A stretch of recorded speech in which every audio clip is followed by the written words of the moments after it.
Hare Rama, Rama Rama, Hare Hare. Hare Krishna, Krishna Krishna, Hare Hare. Hare Rama, Rama Rama, Hare Hare.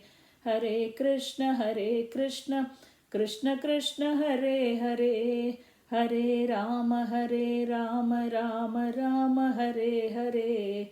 Hare Krishna, Krishna Krishna, Hare Hare. Chapter 4. Uddhava Uvacha Atate Tadanugnata Bhuktva Pitva Cha Varunim Tata Vibramshita Jnana Duruktairmama Pasprushuhu. Thereafter, all of them, the descendants of Vrishni and Bhoja, being permitted by the Brahmanas, partook of the remnants of prasada and also drank liquor made of rice.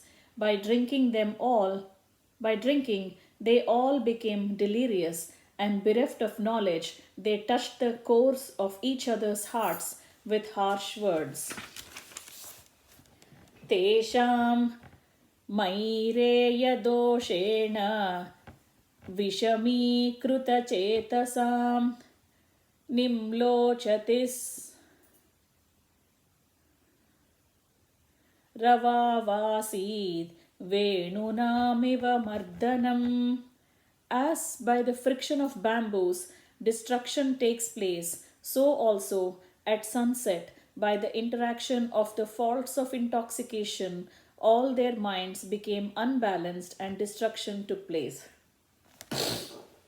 Bhagavan Swatmamayaya Gatim Tamavalokya Saha Saraswati Mupasprushya Vrukshamulamupavishat.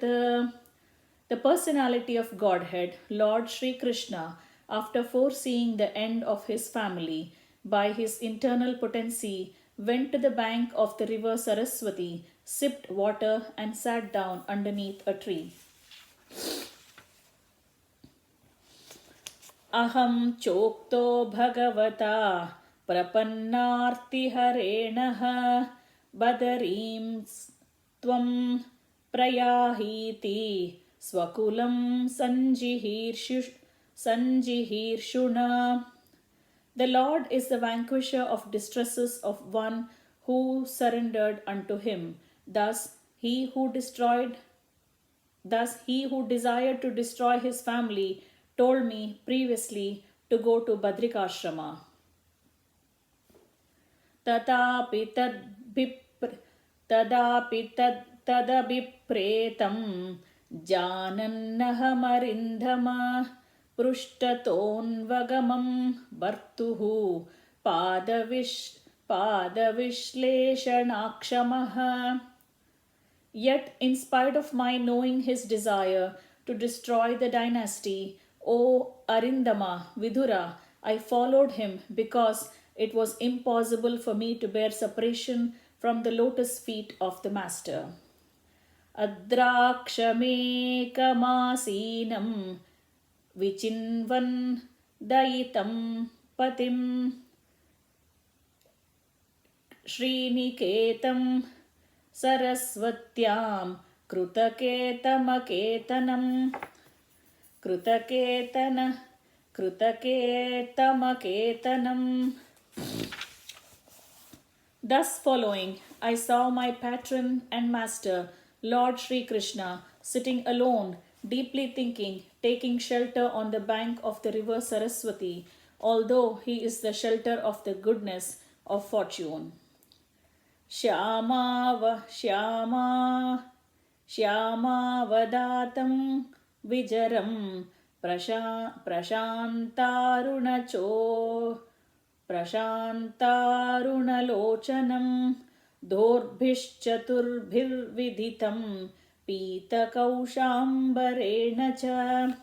The Lord's body is blackish but is eternal, full of bliss and knowledge, and very, very beautiful. His eyes are always peaceful, and they are reddish like the rising morning sun. I could immediately recognize him as the Supreme Personality of Godhead by his four heads, different symbolic representations, and yellow silk garments.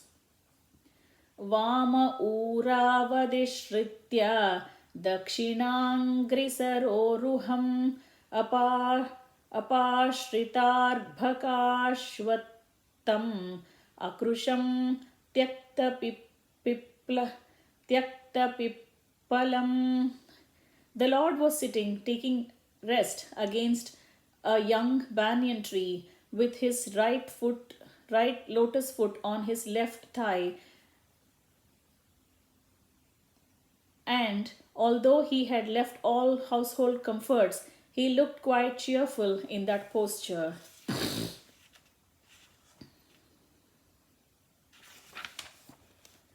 तस्मिन् महाभागवतो द्वैपायन सुहृत्सखा लोकाननुचरन् सिद्धा आससादयदृच्छया. At that time, after traveling in many parts of the world, Maitreya, a great devotee of the Lord and a friend and well-wisher of the great sage Krishna Dvaipayana Vyasa, reached that spot out of his own perfect accord. तस्यानुरक्तस्य मुनेर्मुकुन्दः प्रमोदभावानतकन्दरस्य आशृण्वतो मामनुरागहास समीक्षया विक्षमयन्नुवाच. Maitreya Muni was greatly attached to him, the Lord, and he was listening in a pleasing attitude, with his shoulder lowered, with a smile and a particular glance upon me, having allowed me to rest. The Lord spoke as follows.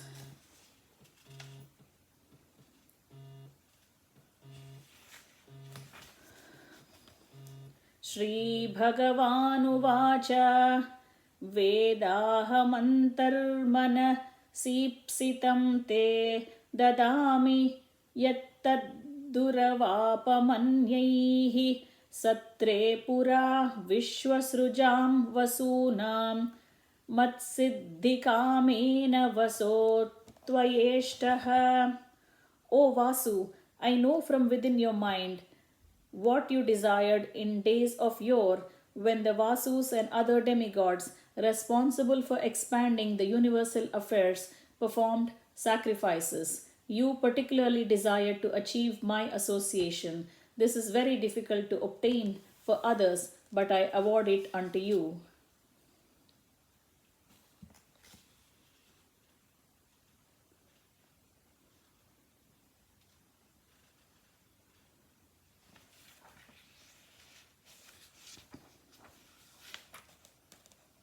स एष साध्योचरमो भवानाम् आसादितस्ते मदनुग्रहो यत् यन्मां नृलोकान् रह उत्सृजन्तं दिष्ट्या ददृश्वान् विशदानुवृत्त्या.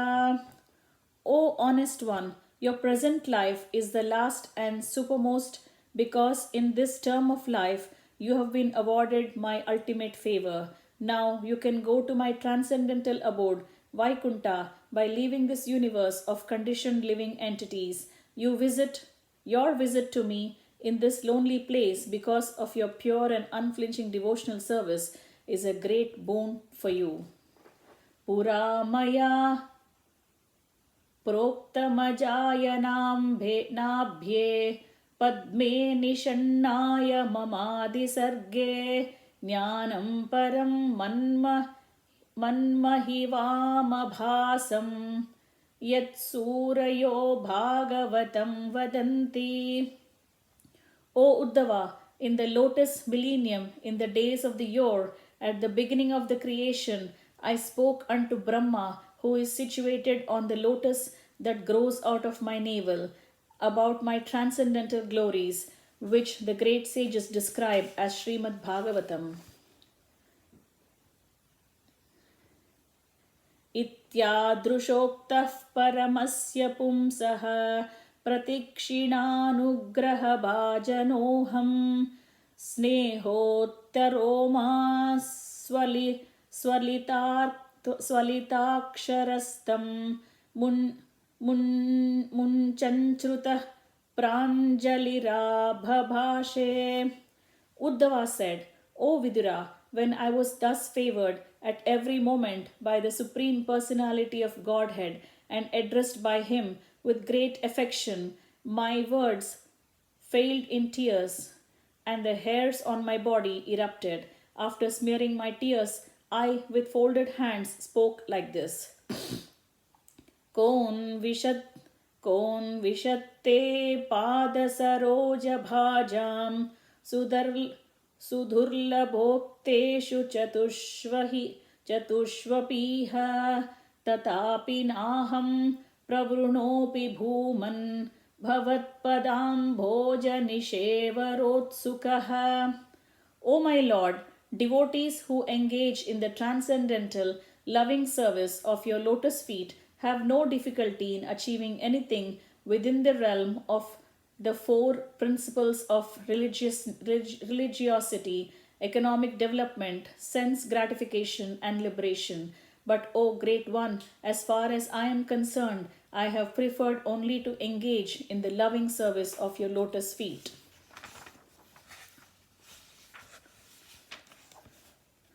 कर्माण्यनीहस्य भवो भवस्य ते दुर्गाश्रयोत्तारिभयात् पलायनं कालात्मनो यत्प्रमदायुताश्रमः स्वात्मन्तरे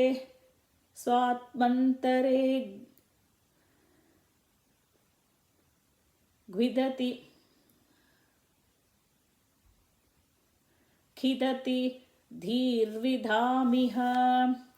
My Lord, even the learned sages become disturbed in their intelligence when they see that your greatness engages in fruitive work, although you are free from all desires, that you take birth, although you are unborn, that you flee out of fear of the enemy and take shelter in the fort, although you are the controller of invincible time, and that you enjoy householder life surrounded by many women, although you enjoy in yourself. Mantreshu mam va upahooya yatvam akuntita kanda sadatma bodha pruchef prabho mugdha iva pramattas tanno mano mohayativa deva. O my Lord, your eternal self is never divided by the influence of time, and there is no limitation of your perfect knowledge.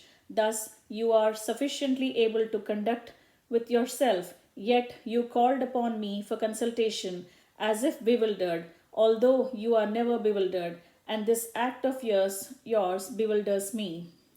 Jnanam param swatmarah prakasham प्रोवाच कस्मै भगवान् समग्रम् अपिक्षमं नो ग्रहणाय भर्तर्वदाञ्जसा यद् वृजिनं तरेम. My Lord, kindly explain to us, if you think us competent to receive it, that transcendental knowledge which gives enlightenment about yourself and which you explained before to Brahmaji. Ityaveditahardhaya mahyam sa bhagavan paraha adidesharavindakcha atmanah paramam stitim. When I thus expressed my heartfelt desires unto the Supreme Personality of Godhead, the lotus-eyed Lord instructed me about his transcendental situation. Sayeva maradita padatirtha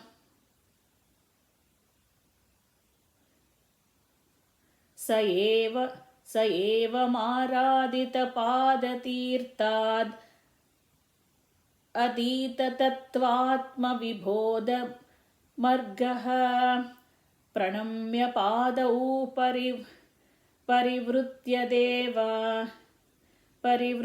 देवम् इहागतोऽहं विरहातुरात्मा. I have studied the path of understanding self-knowledge from my spiritual master, the personality of Godhead, and thus, after circumambulating him, I have come to this place, very much aggrieved due to separation. Soham tadarshanahlada viyogartiyutah prabho gamishye dayitam tasya Badarya Mandalam. My dear Vidura, now I am mad for want of pleasure of seeing him, and just to mitigate this, I am now proceeding to Badrikashrama in the Himalayas for association, as I have been instructed by him. Yatra Narayano Devo Narascha Bhagavan Rushihi Mrudu Tivram Tapo Dhirgham Te Pate Loka Bhavanau. There, in Badrikashrama, the personality of Godhead, in his incarnation as the sages Nara and Narayana, has been undergoing great penance since time immemorial for the welfare of all amiable living entities. Shri Shuka Uvacha Ityuddhavadupakarnya Suhrudam Dussaham Dhadam Dussaham Vadham Jnanena Shamayat Shakta Shokamutpatitam Buddha. Sri Sukadeva Goswami said, after hearing from Uddhava all about the annihilation of his friends and relatives, the learned Vidura pacified his overwhelming bereavement by dint of his transcendental knowledge. Satam Mahabhagavatam Vrajantam Kauravarshabha Vishrambadamyadattedam Mukham Krishna Parigrahe. While Uddhava, the chief and the most confidential amongst the devotees of the Lord, was going away, Vidura in affection and confidence questioned him. Vidura Uvacha Jnanam Param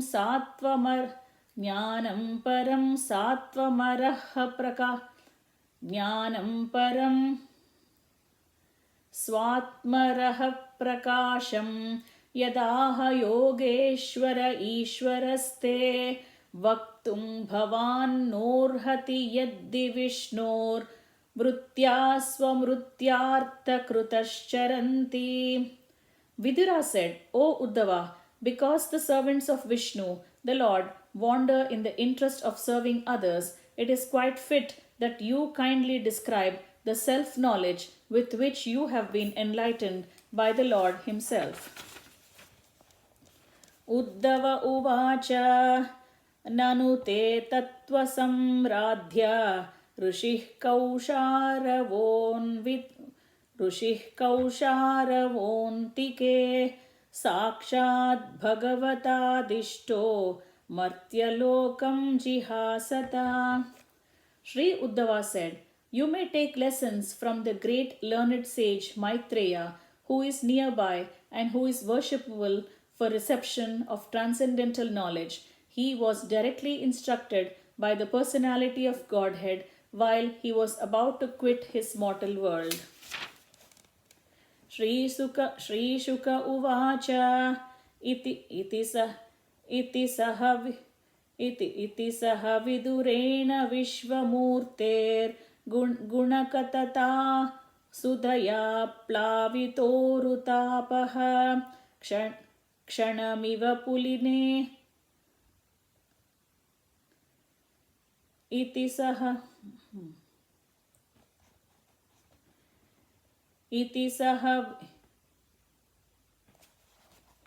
okay, I need to get the tune.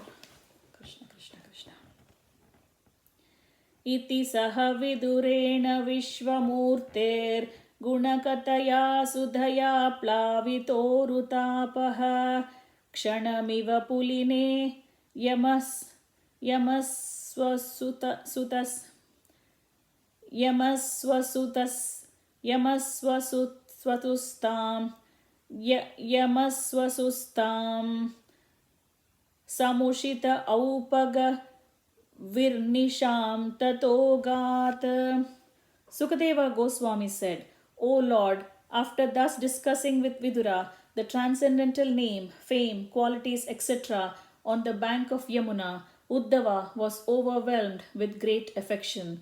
He passed the night as if it were a moment, and thereafter he went away. Rajovacha Nidhyanamupagateshu vrushtabhojev vyadhirata rutapayutapeshu mukhyah satu katamavasishta uddhavo yadharir.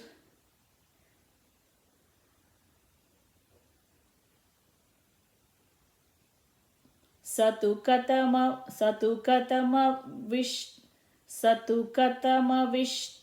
vishta uddhavo yad adhirapi tatsaja akrutim tryadhishaha.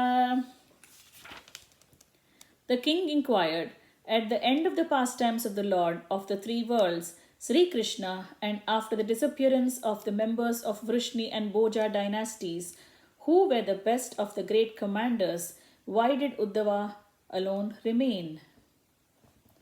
Shri Shuka Uvacha Brahma Shapapadoshena Kalena Moghavanchitaha Samhrutya Swakulam Spitam Tyakshyam dehamachintayat. Sukadeva Goswami replied, My dear king, the cursing of the Brahmanas was only a plea, but the actual fact was the supreme desire of the Lord.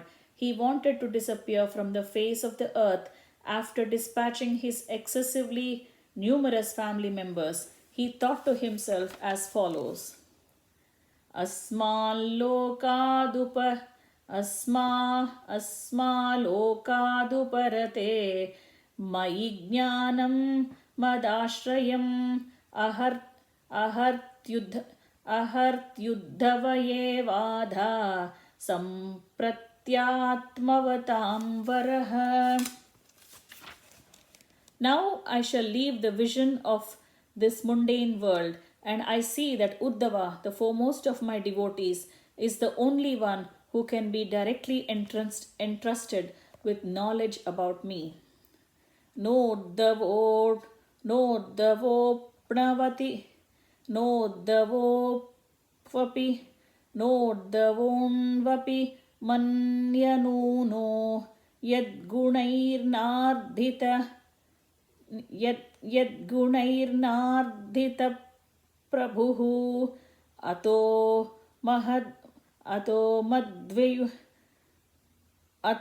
madvayunam lokam ato mayadgunam lokam grahayannihatishtatu. Uddhava is not inferior to me in any way because he is never affected by the modes of material nature. Therefore, he may remain in this world in order to disseminate specific knowledge of the personality of Godhead. Evam triloka guruna sandishta shabdayonina bhadarya shramamasadhya harimije samadhina. Sukadeva Goswami informed the king that Uddhava, being thus instructed by the Supreme Personality of Godhead, who is the source of all Vedic knowledge and the supreme and the spiritual master of the three worlds, reached the pilgrimage site of Badarikashrama and engaged himself there in trance to satisfy the Lord.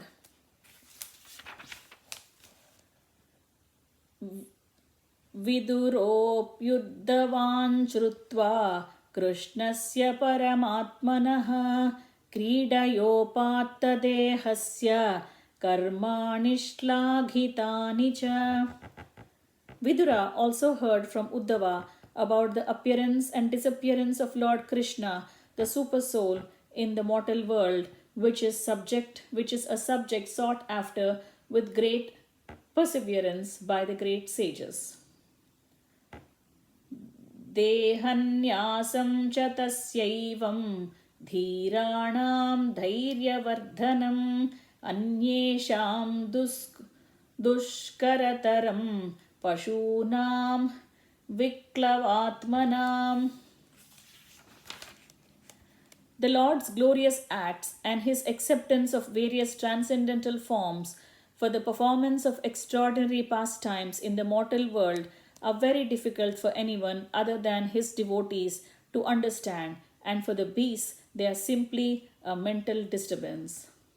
Atmanam cha kuru shreshta krishnena manasekshitam dhyayan gate bhagavate ruroda prema vihwalaha. Understanding that he was remembered by Lord Krishna while quitting this world, Vidura began to cry loudly, overwhelmed by the ecstasy of love. Kalindhya katibhi siddha aho bharbharatarshapha prapadyata swasaritam yatra mitra suto munihi. After passing a few days on the bank of the river Yamuna, Vidura, the self-esteemed soul, reached the bank of Ganges, where the great rishi Maitreya was situated. Thus ends the chapter entitled Vidura Approaches Maitreya.